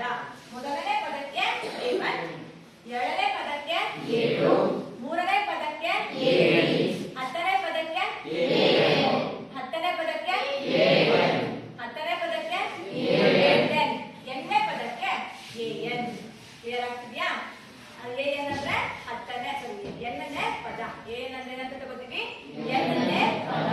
ಅದನ್ನ ಯಾವ ಸಿಂಬಲ್ ಅಲ್ಲಿ ಡಿನೋಟ್ ಮಾಡ್ತಿದೀವಿ ಅಂದ್ರೆ an. ಅರ್ಥ ಆಯ್ತಲ್ಲ? ಹಾಗಿದ್ರೆ ಈ ಶ್ರೇಣಿಗಳಲ್ಲಿ ನಾವು ಪ್ರತಿಯೊಂದು ಸಂಖ್ಯೆಗಳನ್ನ ನಾವು ಹೇಗೆ ಬರೀತೀವಿ, ಹೇಗೆ ಓದ್ತೀವಿ? ಪದಗಳು. ಮೊದಲನೇ ಪದ, ಎರಡನೇ ಪದ, ಮೂರನೇ ಪದ, ನಾಲ್ಕನೇ ಪದ. ನಾವ್ ಹೇಳಿದ ಅರ್ಥ ಆಗ್ತಿದ್ಯಾ? ಈಗ ಈ ಬೋರ್ಡ್ ಮೇಲೆ ಇರ್ತಕ್ಕಂಥ ಸಮಾಂತರ ಶ್ರೇಣಿ ಇಷ್ಟು ಉದಾಹರಣೆಗಳಲ್ಲಿ ನಿಮ್ಗೆ ವ್ಯತ್ಯಾಸ ಅಂತರ ಸೇಮ್ ಬಂದಿದ್ದಾವಲ್ಲ. ಎರಡನೇ ಪದ ಮತ್ತೆ ಮೊದಲನೇ ಪದವನ್ನ ವ್ಯತ್ಯಾಸ, ನಾಲ್ಕನೇ ಪದ ಮತ್ತೆ ಮೂರನೇ ಪದದ ವ್ಯತ್ಯಾಸ, ಆರನೇ ಪದ ಮತ್ತೆ ಐದನೇ ಪದದ ವ್ಯತ್ಯಾಸ, ಇವುಗಳು ಸಮ ಬಂದಿರೋದ್ರಿಂದ ಈ ಬಂದಿರ್ತಾವಲ್ಲ, ಇಲ್ಲಿ ಏನಿದೆ ವ್ಯತ್ಯಾಸಗಳು? ಎರಡಿದೆ. ಇಲ್ಲೇನಿದೆ? -3 ಇದೆ. ಇಲ್ಲೇನಿದೆ? ಇಲ್ಲೇನಿದೆ? ಇವೇನು ಸಾಮಾನ್ಯವಾಗಿರ್ತಕ್ಕಂಥ ವ್ಯತ್ಯಾಸಗಳು ಬಂದಿದ್ದಾವಲ್ಲ, ಅವುಗಳನ್ನ ಸಾಮಾನ್ಯ ವ್ಯತ್ಯಾಸ ಅಂತ ಬರೀತೀವಿ. ಏನಂತ ಬರೀಬೋದನ್ನ? ಸಾಮಾನ್ಯ ವ್ಯತ್ಯಾಸ. ಅವುಗಳನ್ನ ಸಿ ಡಾಟ್ ಕಾಮನ್ ಡಿಫರೆನ್ಸ್ ಅಂತ ಬರೀತೀವಿ. ನಾವು ಅದನ್ನ ಯಾವಾಗಲೂ ಬರೀ ಡಿ ಇಂದ ಡಿನೋಟ್ ಮಾಡ್ತೀವಿ. ಸಾಮಾನ್ಯ ವ್ಯತ್ಯಾಸ ಅಂದ್ರೆ ಎರಡನೇ ಪದ ಮತ್ತೆ ಮೊದಲನೇ ಪದದ ವ್ಯತ್ಯಾಸ, ಮುಂದಿನ ಪದದಿಂದ ಹಿಂದಿನ ಪದವನ್ನ ನಾವು ಕಳ್ತಾ ಇದ್ದೀವಿ. ಹಾಗಾಗಿ ಆ ವ್ಯತ್ಯಾಸ ಸಮ ಇದ್ರೆ ಮಾತ್ರ ಅವುಗಳನ್ನ ಸಮಾಂತರ ಶ್ರೇಣಿ ಅಂತ ಕರಿತೀವಿ. ಈ ಸಮಾಂತರ ಶ್ರೇಣಿಗೆ ಬರ್ತಕ್ಕಂತ ಕಾಮನ್ ಡಿಫರೆನ್ಸ್ ಏನಿದೆಯಲ್ಲ, ಅವುಗಳನ್ನ ಸಾಮಾನ್ಯ ವ್ಯತ್ಯಾಸ. ವ್ಯತ್ಯಾಸ ಅಂದ್ರೆ ಏನ್ ಸೇಮ್ ಅಂತಲ್ಲ, ಆ ನಂಬರ್ನ ನಾವೇನಂತ ಕರಿತೀವಪ್ಪ? ಏನಂತ ಕರಿತೀವಿ? ಸಾಮಾನ್ಯ ವ್ಯತ್ಯಾಸ. ಯಾವ ಸಿಂಬಲ್ ಅಲ್ಲಿ ಬರೀತೀವಿ ಅದನ್ನ? ಸಿ ಡಾಟ್ ಡಿ ಅಂತ ಕಾಮನ್ ಡಿಫರೆನ್ಸ್ ಅಂತೀವಿ. ಬಟ್ ನಾವು ಸೂಚಿಸೋದು ಬರೀ ಡಿ ಅಂತ ತಗೋತೀವಿ. ಡಿ ಅಂದ್ರೆ ಸಾಮಾನ್ಯ ವ್ಯತ್ಯಾಸ, an ಅಂದ್ರೆ nನೇ ಪದ. ಅರ್ಥ ಆಯ್ತಲ್ವಾ? ಹಾಗಿದ್ಮೇಲೆ ಒಂದು ಶ್ರೇಣಿಯಲ್ಲಿ ನಮಗೆ ಪರಿಮಿತಿ ಸಂಖ್ಯೆಯ ನಂಬರ್ಗಳಿದ್ದಾವೆ ಅಂತ ಅನ್ಕೊಂಡು ನಾವು ಈ ಒಂದು ಕ್ಲಾಸ್ ಅಲ್ಲಿ 10ನೇ ತರಗತಿಯಲ್ಲಿ ಆಲ್ಮೋಸ್ಟ್ ನಾವು ಪರಿಮಿತಿಯ ಸಂಖ್ಯೆಯ ಸಮಾಂತರ ಶ್ರೇಣಿಯನ್ನೇ ನಾವು ಕಲಿತಾ ಬರ್ತೀವಿ. ಅರ್ಥಕ್ಕೆ ಪರಿಮಿತಿ ಸಮಾಂತರ ಶ್ರೇಣಿಯನ್ನು ನಾವು ಇಂಪಾರ್ಟೆನ್ಸ್ ನ ಕೊಡ್ತೀವಿ. ಈಗ an ಅಂದ್ರೆ nನೇ ಪದ, d ಅಂದ್ರೆ ಸಾಮಾನ್ಯ ವ್ಯತ್ಯಾಸ. ಅದಕ್ಕೆ ಹೇಗಪ್ಪ ಬರಿತೀವಿ ಅಂದ್ರೆ d ಇಸ್ ಈಕ್ವಲ್ ಟು, ನೋಡಿ ಸಾಮಾನ್ಯ ವ್ಯತ್ಯಾಸ ಬರ್ಬೇಕಂದ್ರೆ ಎರಡನೇ ಪದ ಅಂದ್ರೆ ಏನ್ ಬರಿತೀವಿ? ಮೈನಸ್ ಮೊದಲನೇ ಪದ ಅಂದ್ರೆ ಇದು, ಮೂರನೇ ಪದ ಅಂದ್ರೆ ಏನ್ ಬರಿತೀವಿ? ಎರಡನೇ ಪದ ಅಂದ್ರೆ a2, ಮತ್ತೆ ಮುಂದಕ್ಕೇನು? a4 minus a3. ಈ ರೀತಿ ನಾವು ಬರಿತಾ ಹೋಗ್ತೀವಿ. ಎಲ್ಲವೂ ಕೂಡ ಸಮ ಇದ್ದಾಗ ಅದನ್ನ ಸಾಮಾನ್ಯ ವ್ಯತ್ಯಾಸ ಅಂತ ಕರಿತೀವಿ. ಅಂದ್ರೆ ಸೆಕೆಂಡ್ ನಂಬರ್ ಇಂದ ಫಸ್ಟ್ ನಂಬರ್, ಮೂರನೇ ನಂಬರ್ ಇಂದ ಸೆಕೆಂಡ್ ನಂಬರ್ ಕಳೆದಾಗ ಬರ್ತಕ್ಕಂತಹ ವ್ಯತ್ಯಾಸ ಸಮವಾಗಿದ್ರೆ ಆ ಶ್ರೇಣಿಗಳನ್ನ ನಾವೇನಂತ ಕರಿತೀವಿ? ಸಮಾಂತರ ಶ್ರೇಣಿ. ಆ ಸಂಖ್ಯೆಯನ್ನ ನಾವು ಸಾಮಾನ್ಯ ವ್ಯತ್ಯಾಸ ಅಂತ ಕಲಿತೀವಿ. ಅರ್ಥ ಆಯ್ತಾ? ಇಲ್ಲ ಬರಿಬೋದಲ್ವಾ? ಸೊ ಸಮಾಂತರ ಶ್ರೇಣಿ, ಹಾಗೆ ಅದರಲ್ಲಿ ಇರ್ತಕ್ಕಂತಹ nನೇ ಪದ, ಹಾಗೆ ಸಾಮಾನ್ಯ ವ್ಯತ್ಯಾಸ, ಇಷ್ಟು ಕೂಡ ನಾವು ಇವಾಗ ತಿಳ್ಕೊಂಡ್ವಿ. ಇವಾಗ ನಿಮಗೆ ಸಮಾಂತರ ಶ್ರೇಣಿ ಒಂದು ಕೊಟ್ಟಿರ್ತಕ್ಕಂತಹ ನಂಬರು ಅಥವಾ ಸಂಖ್ಯೆಗಳ ಒಂದು ಪಟ್ಟಿ ಸಮಾಂತರ ಶ್ರೇಣಿಯನ್ನ ಉಂಟು ಮಾಡುತ್ತಾ ಅಥವಾ ಇಲ್ಲ ಅಂತ ಒಂದು ಟಾಪಿಕ್ ಇರುತ್ತೆ. ಸಮಾಂತರ ಶ್ರೇಣಿಯನ್ನ ಉಂಟು ಮಾಡ್ತಾವ ಇಲ್ಲ ಅಂತ ಅವತ್ತು ಏನ್ ಮಾಡ್ಬೇಕು? ಫಸ್ಟ್ ಈಗ ಒಂದು ಎಕ್ಸಾಂಪಲ್ ಕೊಡ್ತೀನಿ ನೋಡು. 2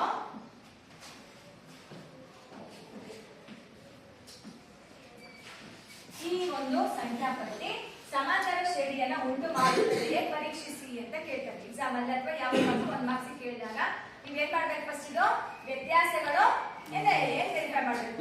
ವ್ಯತ್ಯಾಸಗಳು ಸಮ ಇದಾವ ಇಲ್ಲ ಅಂತ ನೋಡ್ಕೋಬೇಕು. ಅವಾಗ ಏನ್ ಮಾಡ್ತೀವಪ್ಪ ಅಂದ್ರೆ ಇಲ್ಲಿ a1 ಯಾರು? a2 ಯಾರು? a2 minus a1 is equal to 4 minus 2 is equal to 2. Next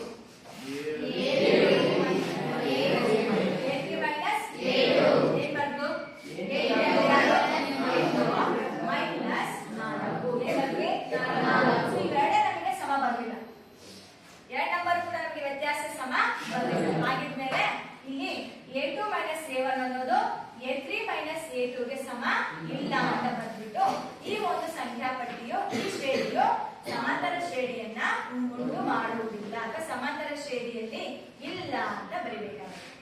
ಕ್ಲಿಯರಾ? ಅರ್ಥ ಆಯ್ತಾ? ಸೊ ಈಗ ಈ ಸಮಾಂತರ ಶ್ರೇಣಿಯನ್ನ ನಾವು ನಮ್ಮ ಡೈಲಿ ಲೈಫ್ ಅಲ್ಲಿ ಎಲ್ಲಾದ್ರೂ ನೋಡ್ತೀವ, ಕೇಳ್ತೀವ? ನನ್ನ ಕ್ವಶನ್. ಡೈಲಿ ಲೈಫ್ ಅಲ್ಲಿ ಈ ರೀತಿ ಯಾವ್ದಾದ್ರು ಸಂದರ್ಭಗಳು ಬರ್ತಾವ? ಯಾವುದು? ಏನು ಹೇಳು ನೋಡೋಣ. ಅಂಗಡಿಗೆ ಹೋದಾಗ ಹೇಳು, ಕರೆಕ್ಟ್ ಹೇಳು. ಎಲ್ಲಿ ನೋಡ್ಬೋದು? ಪ್ರತಿಯೊಂದು ವಸ್ತು ತಗೋಣಕಾರನು ಅಂಗಡಿಗೆ ಲೆಕ್ಕ ಹಾಕ್ಬೇಕು. ಲೆಕ್ಕ ಹಾಕಿ ನಾನು ಹೇಳ್ತಿರೋದು ಸಾಮಾನ್ಯ ವ್ಯತ್ಯಾಸ ಬರುತ್ತಾ ಅಲ್ಲಿ? ಸಾಮಾನ್ಯ ವ್ಯತ್ಯಾಸ ಅಂದ್ರೆ ಒಂದ್ ನಂಬರ್ಗೂ ಇನ್ನೊಂದ್ ನಂಬರ್ಗೂ ಮತ್ತೊಂದು ಮುಂದಿನ ನಂಬರ್ಗೂ ವ್ಯತ್ಯಾಸ ಸಮ ಇರಬೇಕು. ಅಂಗಡಿಗೆ ಹೋಗ್ತೀಯಾ, ದುಡ್ಡು ಕೊಡ್ತೀಯಾ, ಸಾಮಾನು ತಗೊಂಡ್ ಬರ್ತೀಯಾ, ಅಲ್ಲಿ ಶ್ರೇಣಿ ಎಲ್ಲಿ ಬಂತು? ಒಂದು ಕ್ಲೂ ಕೊಡ್ತೀನಿ ನೋಡು, ಕುತ್ಕೊಳ್ಳಿ. ಇವತ್ತು ಅರ್ಜುನ್ ಬರ್ಡೇ ಅಂತ ಅನ್ಕೊಳ್ಳಿ. ಇವತ್ತು ಅರ್ಜುನ್ ಬರ್ಡೇ ಇರುತ್ತೆ. ಅವ್ನು ಹುಡ್ದಾಗ ಅವನಮ್ಮ ಸ್ಟಾರ್ಟಿಂಗು ಅವ್ನ ಮೊದಲನೇ ವರ್ಷ ಬರ್ಡೇಗೆ 500 ರೂಪಾಯಿನ ಇಟ್ಟಿರ್ತಾರೆ. 500 ರೂಪಾಯಿನ ಒಂದು ಹುಂಡಿಯಲ್ಲಿ ಏನ್ ಮಾಡಿರ್ತಾರೆ, ಹಾಕಿರ್ತಾರೆ. ನೆಕ್ಸ್ಟ್ ಎರಡನೇ ಬರ್ಡೇಗೆ ಏನ್ ಮಾಡಿತ್ತು, ಮತ್ತೆ 500 ರೂಪಾಯಿನ ಬರ್ಡೇಗೆ ಏನ್ ಮಾಡ್ತಾ ಹೋಗ್ತಾರೆ, ಸೇರಿಸ್ತಾ ಬರ್ತಾರೆ. ನಾ ಹೇಳಿದ ಕ್ವಶನ್ ಅರ್ಥ ಆಗ್ತಿದ್ಯಾ? ಮೊದಲನೇ ಬರ್ಡೇಗೆ 500 ರುಪೀಸ್, ಮತ್ತೆ ಎರಡನೇ ಬರ್ಡೇಗೆ 500. ಈ ರೀತಿ ಅವನು ಇವತ್ತು 15ನೇ ವರ್ಷ ಬರ್ಡೇ ಅಂತ ಅನ್ಕೊಂಡು, ಎಷ್ಟನೇ ವರ್ಷದ್ದು? 15ನೇ ವರ್ಷದ ಬರ್ಡೇ ಅಂದ್ರೆ ಅವನ ಹುಂಡಿಯಲ್ಲಿರ್ತಕ್ಕಂತ ಹಣದ ಮೊತ್ತ ಎಷ್ಟು ಅಂತ ಹೇಳ್ತಾರೆ. 2000. ಎಷ್ಟು ಬರುತ್ತೆ? ಮೊದಲನೇ ವರ್ಷಕ್ಕೆ 500, ಎರಡನೇ ವರ್ಷಕ್ಕೆ 500, ಮೂರನೇ ವರ್ಷಕ್ಕೆ 500. ಈ ರೀತಿ ಪ್ರತಿ ವರ್ಷ 500 ರೂಪಾಯಿನ ಹುಂಡಿಗೆ ಹಾಕ್ತಾ ಬರ್ತಾರೆ. ಇವತ್ತು ಅವನು 500 ರೂಪಾಯಿ ಕೊಟ್ಟ ತಕ್ಷಣ ಹುಂಡಿಗೆ ಹಾಕ್ದ. ಹಾಕಿದ್ಮೇಲೆ ಆ ಹುಂಡಿಯಲ್ಲಿರ್ತಕ್ಕಂತ ಒಟ್ಟು ಮೊತ್ತ ಎಷ್ಟಾಗುತ್ತೆ? ಎಷ್ಟಾಯ್ತು? ಕರೆಕ್ಟ್ ಆಗಿ ಇವತ್ತು ಖುಷಿ ಆಗ್ಬಿಡುತ್ತೆ ಆಯ್ತಾ? 7500 ರೂಪಾಯಿ ನನಗೆ ನನ್ನ ಒಂದು ಅಕೌಂಟ್ ಅಲ್ಲಿ ಅಥವಾ ನನ್ನ ಹತ್ರ ಒಂದು ಸೇವಿಂಗ್ಸ್ ಇದೆ ಅಂತ ಅವನಿಗೆ ಖುಷಿ ಆಗ್ಬಿಡುತ್ತೆ. ಈ ರೀತಿ ಇಲ್ಲಿ ನಾವೇನ್ ಮಾಡ್ತೀವಿ, ಸಮಾಂತರ ಶ್ರೇಣಿಯನ್ನ ಬಳಕೆ ಮಾಡ್ತೀವಿ. ಮೊದಲನೇ ವರ್ಷ 500, ಎರಡನೇ ವರ್ಷ 1000, ಮೂರನೇ ವರ್ಷ 1500, ನಾಲ್ಕನೇ ವರ್ಷ 2000. ಅರ್ಥ ಆಗ್ತಿದ್ಯಾ? ಸೊ ಇದೇ ತರನೇ ಇನ್ನೂ ಒಂದು ಏನಪ್ಪಾ ಅಂತಂದ್ರೆ ಈ ಶ್ರೇಣಿಗಳು ನೆಕ್ಸ್ಟ್ ಇನ್ನೊಂದು ನಂಬರ್ ಏನಪ್ಪಾ ಅಂದ್ರೆ, ಫಾರ್ ಎಕ್ಸಾಂಪಲ್ ಈಗ ಅದು ಅರ್ಜುನ ಅವ್ರ ಅಕ್ಕನ್ಗೆ ಎಜುಕೇಶನ್ ಮುಗಿದಿರುತ್ತೆ, ಒಂದು ರಜಾ ಬಂದಿರುತ್ತೆ, ಮುಗಿಸ್ಕೊಂಡು ಅವರೇ ಓದಕ್ಕೆ ಇಷ್ಟ ಇರಲ್ಲ. ಅವಳೇನ್ ಮಾಡ್ತಾಳೆ, ಈಗ ಕೆಲ್ಸಕ್ಕೆ ಹೋಗೋಣ ಅಂತ ಡಿಸೈಡ್ ಮಾಡಿರ್ತಾರೆ ಆಯ್ತಾ? ಸೊ ಮನೆ ಹತ್ರನೇ ಯಾವ್ದಾದ್ರು ಹತ್ರದಲ್ಲಿ ಯಾವ್ದಾದ್ರು ಕೆಲಸ ಇದ್ದಾಗ ಹುಡುಕ್ದಾಗ ಅವಳಿಗೆ ಒಂದು ಕೆಲಸ ಸಿಗುತ್ತೆ, ಯಾವ್ದೋ ಒಂದು ಫ್ಯಾಕ್ಟ್ರಿನಲ್ಲೋ ಅಥವಾ ಯಾವ್ದೋ ಒಂದು ಜಾಬ್ ಸಿಗುತ್ತೆ. ಅಲ್ಲಿ ಅವಳಿಗೆ ಸ್ಯಾಲರಿ ಎಷ್ಟು ಡಿಕ್ಲೇರ್ ಮಾಡ್ತಾರೆ ಅಂದ್ರೆ 8000 ರೂಪಾಯಿ. ಫಸ್ಟ್ ಸ್ಯಾಲರಿ ಎಷ್ಟು? 8000. ಅರ್ಥ ಆಯ್ತಾ? ಅವ್ರು ಏನ್ ಮಾಡ್ತಾರೆ, ಈ ವರ್ಷ ನಿಮಗೆ 8000, ಪ್ರತಿ ವರ್ಷ ಇನ್ಕ್ರಿಮೆಂಟ್ ಅಂತ ಕೊಡ್ತಾರಲ್ಲ, ಸಂಬಳ ಜಾಸ್ತಿ ಮಾಡ್ತಾ ಹೋಗ್ತಾರೆ. ಪ್ರತಿ ವರ್ಷನೂ ಕೂಡ ನಿಮಗೆ ಒಂದು 1000 ರೂಪಾಯಿ ತರ ನಿಮಗೆ ಇನ್ಕ್ರಿಮೆಂಟ್ ನ ಕೊಡ್ತಾ ಹೋಗ್ತೀವಿ ಅಂತ ಹೇಳ್ತಾರೆ. ಎಷ್ಟೆಷ್ಟು? 1000 ರೂಪಾಯಿ. ಹಾಕಿದ್ಮೇಲೆ 5 ವರ್ಷ ಆದ್ಮೇಲೆ ಸ್ಯಾಲರಿ ಎಷ್ಟಿರುತ್ತೆ? 13 ಎಷ್ಟು? 13,000. 8, 8000, 9000, 10,000, 11,000, 12,000. ಮೊದಲನೇ ವರ್ಷ 8000 ತಗೊಂಡಿರ್ತಾರೆ. 5ನೇ ವರ್ಷ ಸ್ಯಾಲರಿ, ಎರಡನೇ ವರ್ಷಕ್ಕೆ 9000, ಮೂರನೇ ವರ್ಷಕ್ಕೆ 10,000, ನಾಲ್ಕನೇ ವರ್ಷಕ್ಕೆ 11,000, 5ನೇ ವರ್ಷಕ್ಕೆ 12,000. ಈ ರೀತಿ ಇಲ್ಲಿ ನಾವೇನ್ ಮಾಡ್ತೀವಿ, ಈ ಸಮಾಂತರ ಶ್ರೇಣಿಗಳನ್ನು ಕೂಡ ನಾವು ಬಳಕೆ ಮಾಡ್ಕೊತೀವಿ. ಇನ್ನೊಂದು, ಈ ಮೆಡಿಕಲ್ ಶಾಪ್ ಅಲ್ಲೆಲ್ಲ ಏಣಿಗಳು ಇಟ್ಟಿರ್ತಾರೆ, ನೋಡಿದಿರಾ? ಮೆಟಲ್ದು. ಇಲ್ಲಿ ನಮ್ದು ಬಿದಿರಿನ ಏಣಿ ಆದ್ರೆ ಎರಡು ಕೂಡ ಪ್ಯಾರಲ್ ಆಗಿರ್ತಾರೆ, ಸಮಾಂತರವಾಗಿರ್ತಾರೆ. ಈ ಶಾಪ್ ಗಳಲ್ಲೆಲ್ಲ ಇಟ್ಟಿರ್ತಾರಲ್ಲ, ಅಂಗಡಿಗಳಲ್ಲಿ ಹಿಂಗಿರ್ತಾರೆ ಲ್ಯಾಡರ್ಸ್. ಈ ರೀತಿ ಕೆಳಗಡೆಗೆ ಅಗಲವಾಗಿರ್ತವೆ, ನೆಕ್ಸ್ಟ್ ಚಿಕ್ಕದು, ನೆಕ್ಸ್ಟ್ ಚಿಕ್ಕದು, ನೆಕ್ಸ್ಟ್ ಚಿಕ್ಕದು. ಇಲ್ಲಿ ಕುತ್ಕೊಳ್ಳೋಕೆ ಪ್ಲೇಸ್ ಇರುತ್ತೆ, ಹೌದಾ? ಇಲ್ಲಿ ಏನ್ ಮಾಡಿದ್ದಾರೆ, ಮೊದಲನೇ ದಿನ ಒಂದು 45 ಸೆಂಟಿಮೀಟರ್ ಇದೆ ಅಂತ ಇಟ್ಕೊಂಡು, ಈ ಪಟ್ಟಿ ಗ್ಯಾಪ್ ಏನಿದೆ 45 ಸೆಂಟಿಮೀಟರ್. ನೆಕ್ಸ್ಟ್ 42 ಇದೆ ಅಂತ ಅನ್ಕೊಂಡು, ಎಷ್ಟು ಕಡಿಮೆ ಆಯ್ತದೆ? ನೆಕ್ಸ್ಟ್ ಯಾವ್ದು ಇರ್ಬೇಕು ಹಾಗಾದ್ರೆ? 30. ನೆಕ್ಸ್ಟ್ ಏನಿರುತ್ತೆ? ಇದು ಕೂಡ ಏನಿದೆ, ಯಾವ್ದು ಇದೆ? ಸಮಾಂತರ ಶ್ರೇಣಿ. ಯಾವ್ದಿದೆ?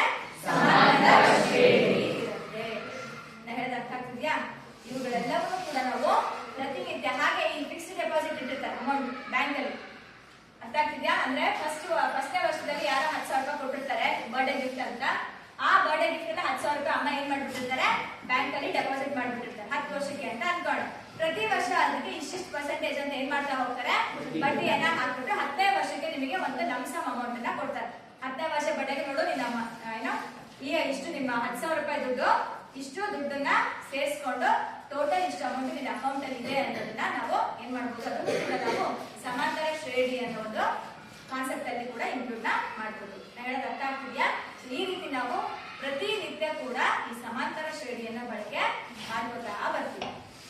ಹಾಗಿದ್ಮೇಲೆ ಶ್ರೇಣಿಗಳ ಬಳಕೆ ಎಲ್ಲೆಲ್ಲ ಆಗ್ಬೋದು? ಶ್ರೇಣಿಗಳ ಬಳಕೆ ನಾವು ತೋರಿಸಿದಲ್ಲ, ಪ್ರತಿ ಇದು ಏನಿದೆ ತೋರಿಸಿದಲ್ಲ, ಜಿಗ್ಜಾಗ್ ಅರೇಂಜ್ಮೆಂಟ್ ಅಂತ ಆಗ್ತವೆ, ಬರ್ದಿರ್ಬೋದು.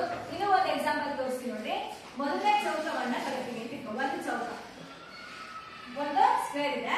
ಈಗ ಇದೇ ತರ ಇನ್ನೊಂದು ಚೌಕ ಮಾಡ್ಬೇಕು ಅಂದ್ರೆ ಇದರಲ್ಲಿ ಎಷ್ಟು ಸ್ಕ್ವೇರ್ ನ ನಾನು ತಗೋಬೇಕು ಅಂತ ಲೆಕ್ಕ. ಎಷ್ಟು ತಗೋಬೇಕಾಗತ್ತೆ? 4. ನೆಕ್ಸ್ಟ್ ನಂಬರ್ ಎಷ್ಟು? ನಂಬರ್ ಎಷ್ಟು? 8. ನೆಕ್ಸ್ಟ್ ನಂಬರ್ ನೆಕ್ಸ್ಟ್ ಚೌಕ ಆಗ್ಬೇಕು ಅಂದ್ರೆ 4 ಆಯ್ತು. ನೆಕ್ಸ್ಟ್ ಆಗ್ಬೇಕಂದ್ರೆ ಎಷ್ಟು ಆಗ್ಬೇಕು?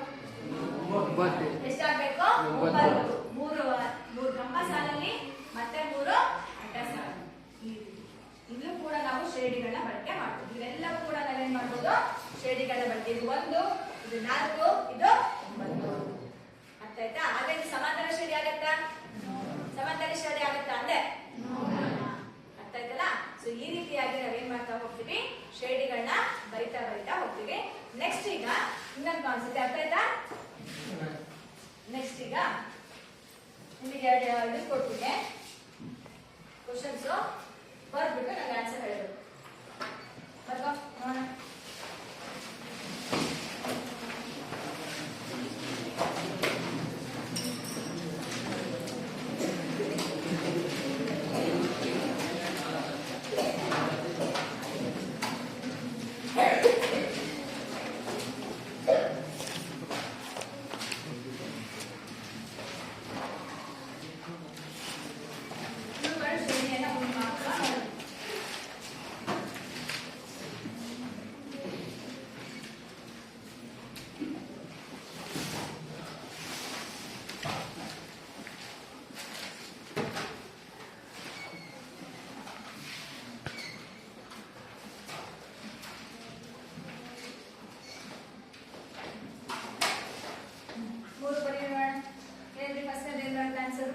ವ್ಯತ್ಯಾಸ ಸಮ ಇದೆಯಾ ಇಲ್ವಾ? ಹೇಗೆ? -4 -5.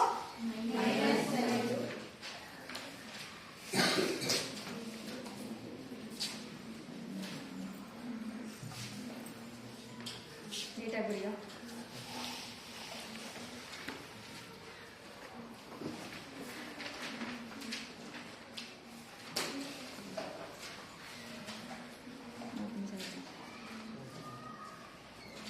ಬರ್ದ್ರಾ?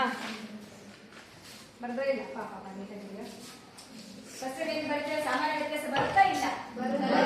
ಬರುತ್ತೆ. -4ರಲ್ಲಿ -5 ಕಡಿಬೇಕು. ಅಲ್ಲಿಗೆ -4 +5 ಬರುತ್ತೆ. ಅಲ್ಲಿಗೆ ಎಷ್ಟು ಬರುತ್ತೆ ವ್ಯತ್ಯಾಸ? +1 ಬರುತ್ತೆ. +1 ಹೇಗೆ ಬರೀಬೇಕು ಅದನ್ನ? ಇಲ್ಲಿ ನೋಡಿ, ಮೊದಲನೇದಕ್ಕೆ ಎರಡನೇ ಪದ ಮೈನಸ್ ಮೊದಲನೇ ಪದವನ್ನು A2 - A1 ಮೊದಲನೇದು. ಅಲ್ಲಿ ಏನಿದೆ? Second number -4 -5. ಅಲ್ಲಿ ಮೈನಸ್ ಮೈನಸ್ ಒಟ್ಟಿಗೆ ಗುಣಿಸಿದ್ರೆ ಏನ್ ಬರುತ್ತೆ? ಪ್ಲಸ್ ಬರುತ್ತೆ. ಅಲ್ಲಿಗೆ ನಿಮಗೆ -4 +5 ಏನ್ ಬಂತ ಆನ್ಸರ್? ಅದೇ ರೀತಿ ನೆಕ್ಸ್ಟ್ ನಂಬರ್ ಯಾವುದು? -3 +4 ಅಲ್ಲಿಗೆ ಆನ್ಸರ್ ಏನ್ ಬರುತ್ತೆ? 1. ಹಾಗೆ ಮುಂದಿನ ನಂಬರ್ಗೂ ವೆರಿಫೈ ಮಾಡ್ಬೇಕು. ಈ 2 ಆದ ತಕ್ಷಣ ನೆಕ್ಸ್ಟ್ ನಂಬರ್ಗೂ ಕೂಡ ನೀವೇನ್ ಮಾಡ್ಬೇಕು? ವೆರಿಫೈ ಮಾಡ್ಬೇಕು. 3 ಬಂದ್ರೆ ಮಾತ್ರ ನಿಮಗೆ ಏನಂತ ತಗೋತೀವಿ? ಅದು ಸಮಾಂತರ ಶ್ರೇಣಿಯಲ್ಲಿ ಇದೆ ಅಂತ ಬರೀತೀವಿ. ಬರಿಬೇಕಾ? ನೆಕ್ಸ್ಟ್ ನಂಬರ್ ಹಾಗಾದ್ರೆ ಬರುತ್ತಾ ಇದು? ಅವಾಗ ಏನ್ ಮಾಡ್ತೀವಿ? A2 - A1 ಅನ್ನೋದು A3 - A2 ಹಾಗೆ A4 - A3 ಇವೇನ್ ಬಂತ ಆನ್ಸರ್? 1. ಇದು ಈ ಒಂದು ಶ್ರೇಣಿಯು ಸಾಮಾನ್ಯ ವ್ಯತ್ಯಾಸವನ್ನ ಹೊಂದಿರುವುದರಿಂದ ಇದು ಒಂದು ಸಮಾಂತರ ಶ್ರೇಣಿಯನ್ನು ಉಂಟು ಮಾಡುತ್ತದೆ ಅಂತ ಬರಬೇಕಾಗುತ್ತೆ. ಕ್ಲಿಯರಾ? ಸೆಕೆಂಡ್ ನಂಬರ್ ನೋಡೋಣ. ಸೆಕೆಂಡ್ ನಂಬರ್ ಏನ್ ಬರುತ್ತೆ ನೋಡ್ಬಿಡಿ.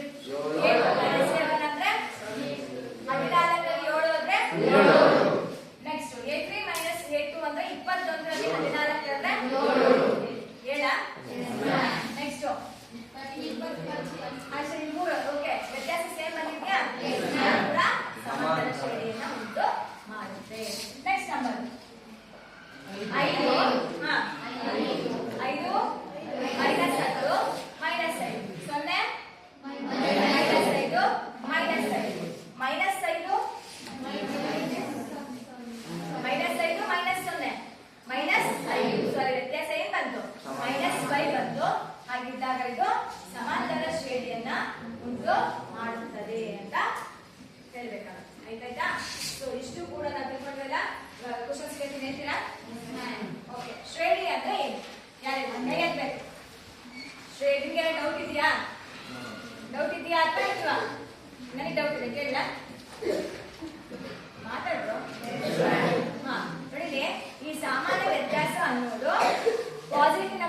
ಆಗಿರ್ಬೋದು, ಝೀರೋನಾದ್ರೂ ಆಗಿರ್ಬೋದು, ಅಥವಾ ನೆಗೆಟಿವ್ ನಂಬರ್ ಆದ್ರೂ ಆಗಿರ್ಬೋದು. ಝೀರೋ ಯಾವಾಗ ಆಗತ್ತೆ?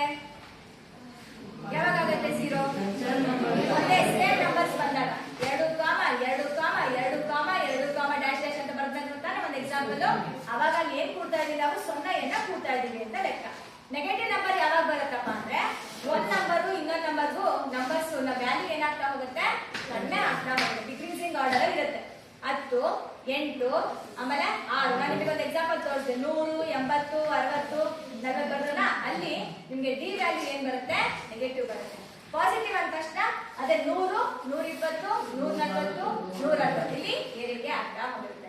ಸೊ ಸಾಮಾನ್ಯ ವ್ಯತ್ಯಾಸ ಅನ್ನೋದು 0 ಬರ್ಬೋದು, ಪಾಸಿಟಿವ್ ಬರ್ಬೋದು, ನೆಗೆಟಿವ್ ಕೂಡ ಬರ್ಬೋದು. ಶ್ರೇಣಿ ಅಂದ್ರೆ ಏನು?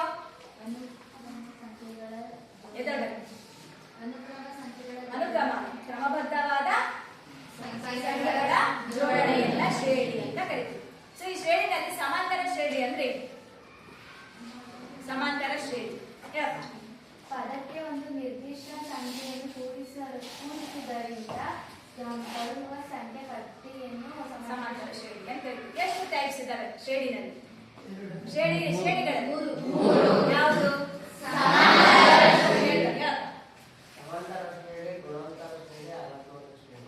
ಸಮಾಂತರ ಶ್ರೇಣಿಯಲ್ಲಿ ಎಷ್ಟು ಟೈಪ್ಸ್ ಇದಾವೆ? ಯಾರು ಹೇಳ್ತೀರಿ? ಹೇಳಿ ಪ್ರಜು. ಪರಿಮಿತ, ಸರಿನಾ? ಈಗ ಒಂದು ಶ್ರೇಣಿನಲ್ಲಿ ಬರ್ತಕ್ಕಂಥ ಸಂಖ್ಯೆಗಳನ್ನ ನಾವೇನಂತ ಕರಿತೀವಿ?